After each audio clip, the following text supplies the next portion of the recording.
இன்னைக்கு பணம் பணம் பணம் ஒரு குரூப் வாழ்க்கை ஃபுல்லா ஓடுறான். 58 60 வரைக்கும் ஓடி சம்பாரிச்சு எல்லாம் சேர்த்து வச்சுட்டு என்னப்பா என்ன பண்ண போற? 60ல இருந்து 70க்குள்ள இந்த 60 வரைக்கும் சம்பாரிச்சதை செலவு பண்ணிடுறான். கிட்னி ஃபெயிலியர், அது ஃபெயிலியர், இது ஃபெயிலியர், மொத்தம். அதை வேற நம்ம கிட்ட என்ன சொல்றான்? பாரு, நான் சம்பாரிச்சதுனால தானே இப்படி செலவு பண்ண முடிஞ்சிச்சு. நான் சொல்றேன், நீ சம்பாரிச்சதுனால தான் செலவு பண்ண. நீ ஒழுங்கா இருந்திருந்தீனா இது வந்திருக்கவே வந்திருக்காது. உடம்ப பார்க்கறது இல்லை, 12 மணி நேரம் 14 மணி நேரம் வேலை, டயத்துக்கு சாப்பிட்றது இல்லை, நைட்டு 11 மணி 12 மணி 2 மணிக்கு சாப்பிட்றது, டயத்துக்கு படுக்கிறது இல்லை, ஃபோனை பார்த்துக்கிட்டே உட்காந்துருக்கான்.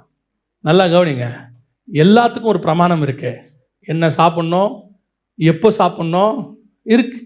ஒரு காலத்தில் நமக்கு அதெல்லாம் தெரியாது, உண்மைதான். கிடைக்கிற போதெல்லாம் என்ன பண்ணுறோம்? அடிச்சு நவுத்திடுவோம்.